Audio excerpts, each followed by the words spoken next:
Debat publik pertama paslon gubernur dan wakil gubernur Aceh, tanggapan masyarakat. Laporan Hamdan Budiman. Pada Jumat, 25 Oktober 2024, Hotel Amel Convention Hall di Banda Aceh menjadi saksi dari debat publik pertama pasangan calon, paslon, gubernur dan wakil gubernur Aceh, yaitu Om Bushya Fadhil dan Mualim Dekfat. Kegiatan ini tidak hanya menjadi panggung politik bagi calon-calon tersebut, tetapi juga berfungsi sebagai edukasi politik bagi pemilih dan sebagai ruang bagi masyarakat untuk menilai kualitas visi, misi, serta program yang mereka tawarkan. Debat ini dihadiri oleh sejumlah elemen masyarakat, mulai dari tokoh politik, mahasiswa, hingga warga biasa. Setiap paslon diberikan kesempatan untuk mempresentasikan visi dan misi mereka, serta menjawab pertanyaan dari panelis.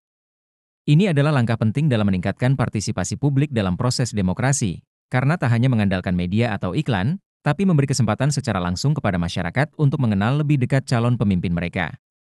Salah satu aspek yang menarik dari debat ini adalah bagaimana kedua paslon menanggapi berbagai isu strategis, seperti pendidikan, kesehatan, ekonomi, dan perlindungan lingkungan.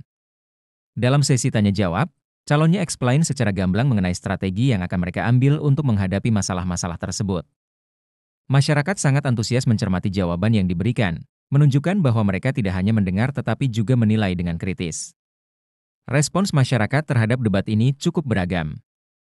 Banyak yang memuji kemampuan komunikasi dan pengetahuan kedua paslon mengenai isu-isu lokal. Beberapa warga merasa terinspirasi dan lebih yakin untuk memilih setelah mendengarkan argumen yang disampaikan.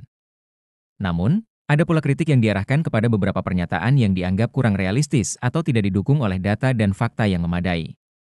Para pemilih yang hadir di debat ini menyatakan bahwa penting untuk memiliki pemimpin yang tidak hanya pandai berteori tetapi juga mampu mengimplementasikan program-program yang dapat meningkatkan kualitas kehidupan masyarakat. Mereka menilai kinerja dan karakter para calon berdasarkan penampilan mereka dalam debat, sehingga kegiatan semacam ini benar-benar memberikan dampak pada keputusan suara yang akan mereka ambil di hari pemilihan.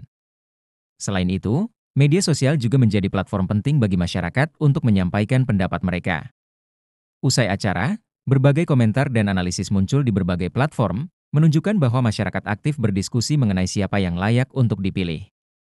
Ini merupakan fenomena positif yang mencerminkan minat masyarakat terhadap politik dan kepemimpinan daerah. Dengan adanya debat publik ini, diharapkan masyarakat Aceh semakin tercerahkan dalam menentukan pilihan. Debat publik yang diadakan bukan hanya sekadar acara formal, melainkan suatu langkah strategis dalam memperkuat sistem demokrasi dan partisipasi politik. Melalui forum seperti ini, pemilih di Aceh diharapkan dapat memilih pemimpin yang memang layak dan berkomitmen untuk membawa perubahan menuju Aceh yang lebih baik. Secara keseluruhan, debat publik pertama ini berhasil memenuhi tujuannya sebagai edukasi politik dan menjadi ruang dialog antara calon dan pemilih. Politik bukan hanya tentang kekuasaan, tetapi juga tentang tanggung jawab dan pelayanan terhadap masyarakat.